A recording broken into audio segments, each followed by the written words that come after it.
Welcome back, everyone, to the Chicago Deal Flow Deep Dive. Yeah, it's great to be here. Today, we're going to be talking about something that's pretty important, I think, to a lot of people, especially around here in Chicago. Yeah, for sure. Um, and it's multifamily loan distress. Oh, yeah. And we're going to be taking a deep dive into an article by Michael Linton, a commercial real estate broker and investor here in Chicago. And his insights on chicagodealflow.com really shed light on some concerning trends in the multifamily sector. Yeah. So we're going to break those down for you today. And one of the first things that Michael Linton points out is that multifamily loan distress has actually climbed to a 12-year high. It's a big one, and I think it's something that a lot of people are talking about, but maybe not everyone understands the kind of the nuances of it Yeah, exactly. and what that actually, means for people, both investors and just kind of the overall market. Exactly. And before we get into those nuances, Right. Michael Linton lays out kind of these contributing factors. Yeah. And he talks about interest rates going up and the refinancing challenges, Oh, yeah, those are huge. refinancing hurdles. Where it feels like climbing a wall. Absolutely.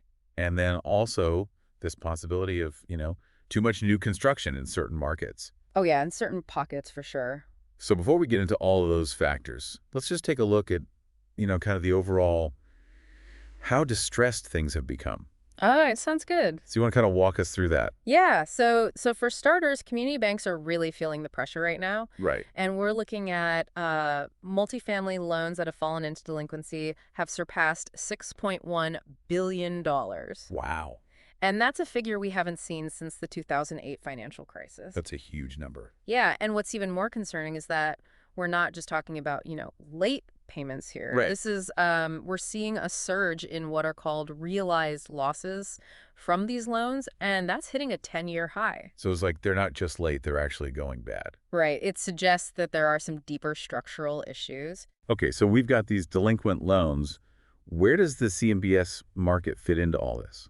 Okay, so the CMBS market, or commercial mortgage-backed securities market, this is where bundles of commercial mortgages, including multifamily loans, are packaged together and sold to investors. Right. You can kind of think of it like a big pot of loans. Right. And when we see distress in this market, it means those bundles are under, significant strain. And Michael Linton points out that distress in the CMBS market has shot up to a staggering 12.9%. It's a big jump. Yeah. It's a dramatic increase that points to, trouble brewing even in those typically considered safe institutional grade properties, Okay. which are often financed through these CMBS loans. So it's not just a small ripple, it's a wave. Yeah, it's Michael Linton also goes on to say that this distress isn't evenly distributed across the country. right. He observed that markets that saw, really aggressive development and population shifts during the pandemic are feeling the most pressure. Right. So think about areas that experienced rapid growth during the pandemic. Yeah. They saw a rush of new construction now as those trends kind of start to reverse and interest rates rise. Those markets are grappling with an oversupply of units and ballooning debt costs. Right, and he specifically mentions Chicago as Yeah. an example. Yeah, a lot of new multifamily development in Chicago. Right, and we've got those properties in these areas that are just saturated with new construction, and they're really struggling to attract tenants. Yeah. And of course, on top of that, manage those higher debt service costs. Right. And so you can imagine a scenario where, hypothetically, let's say you purchased a multifamily property a couple of years ago in a hot market.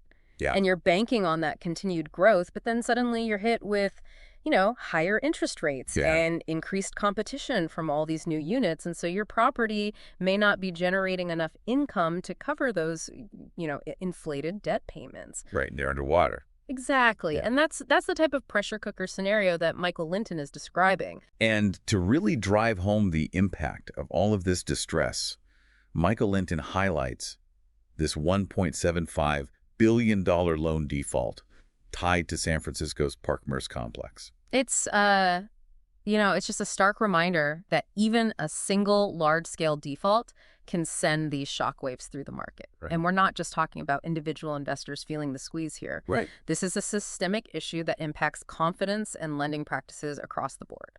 So we've established that there's significant distress in the market. For sure.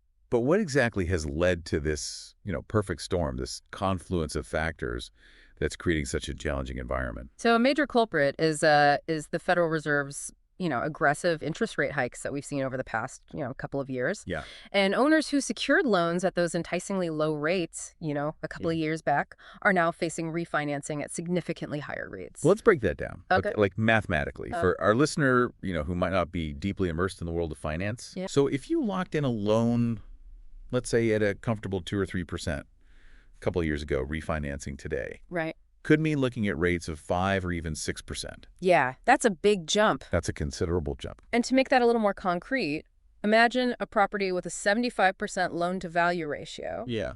which is, pretty common scenario, and that interest rate difference could easily translate to an extra $500, per unit per month on that mortgage payment. That's a lot of cash flow. Right, that's a lot of cash flow going straight to debt service. Yeah, and then potentially, more than the property can realistically generate. Right, and Michael Linton refers to this as negative leverage.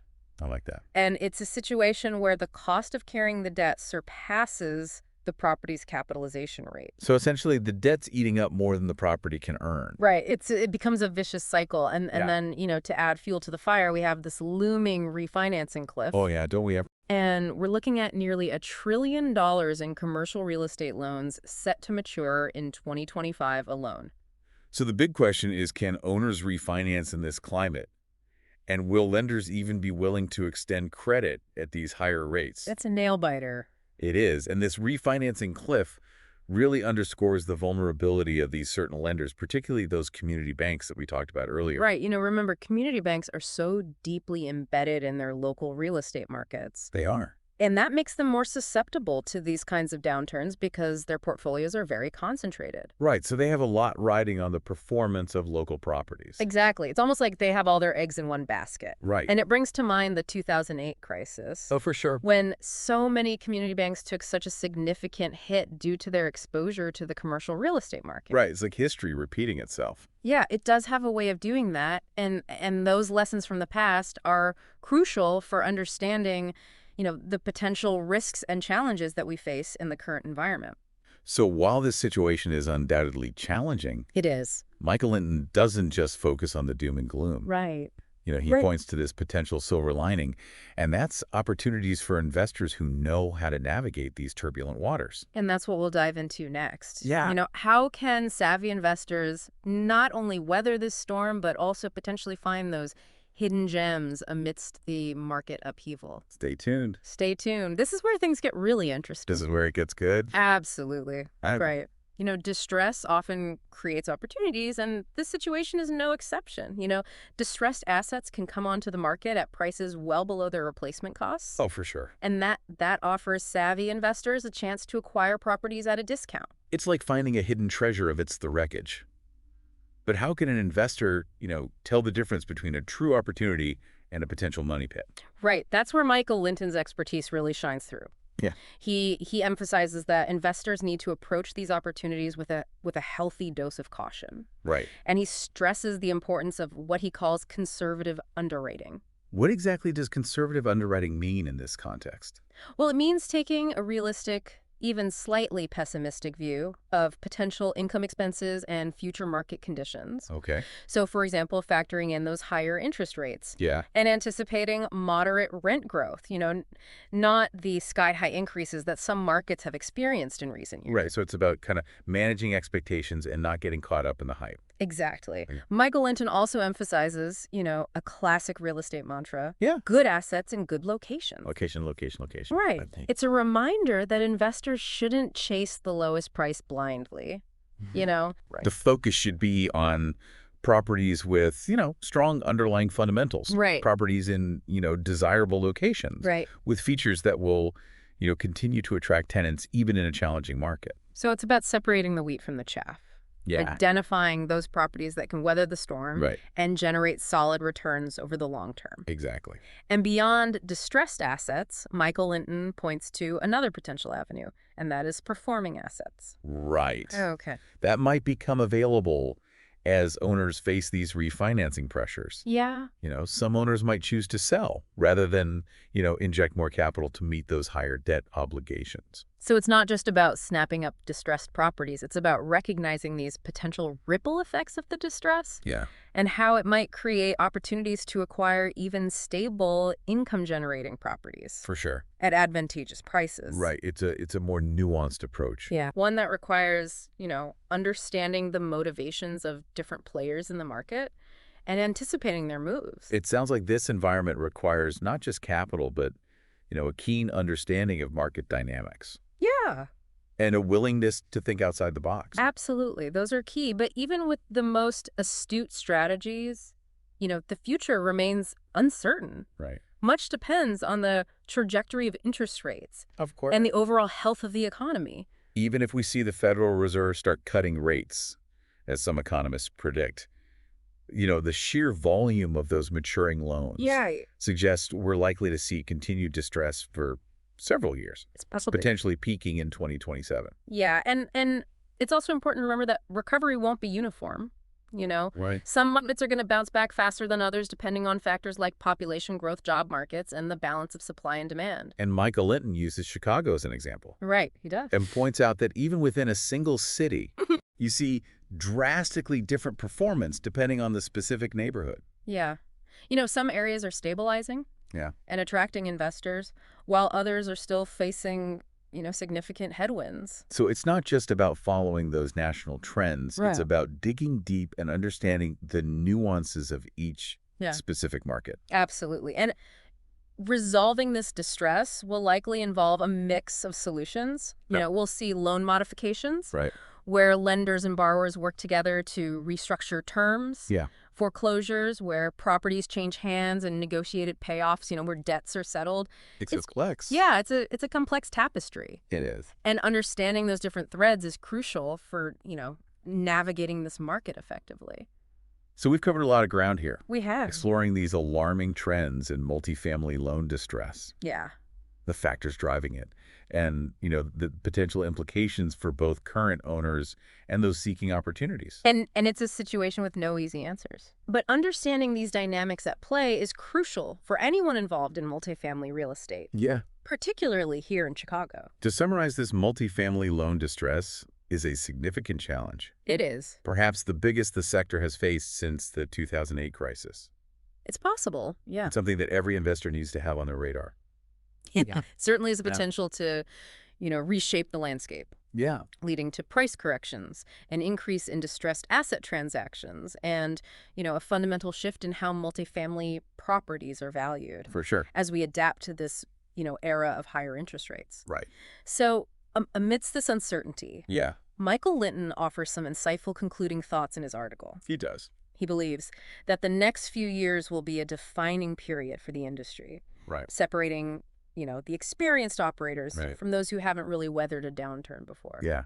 Those who can adapt and strategize and, make sound decisions in this volatile environment. Right. Will emerge, stronger and better positioned for long-term success. It's about resilience, It is. flexibility, Mhm. and the ability to think on your feet. For sure. He also emphasizes that, this environment, while challenging, presents, unique acquisition opportunities Oh, yeah.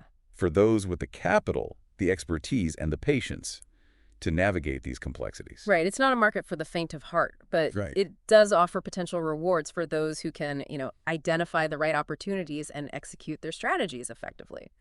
It's fascinating how Michael Linton finds those silver linings He does. amidst the storm clouds. Yeah. And for our listeners who are, interested in learning more about navigating the Chicago market specifically, Yeah. Michael Linton and his team at chicagodealflow.com, Right. they specialize in helping investors understand and capitalize on these opportunities For sure. that arise in these dynamic conditions. Absolutely. He's deeply connected to the market tracking trends, analyzing deals, and providing insight that can help investors make informed decisions. So if you're looking for a guide through these turbulent waters, chicagodealflow.com is definitely a valuable resource. Absolutely. So as we wrap up this deep dive into multifamily loan distress, Yeah. what are some key takeaways? I think the biggest one is that this situation is serious. Yeah. And it has the potential to impact the entire real estate market, Yeah. especially here in Chicago. For sure. We're looking at price corrections, more distressed asset transactions, and, a shift in how multifamily properties are valued. And while it's a challenging time for many, Right. Michael Linton highlights that it also presents opportunities for those who are prepared, knowledgeable and willing to embrace the complexities of this market. That's the key takeaway, I think. Yeah. Be prepared, do your homework.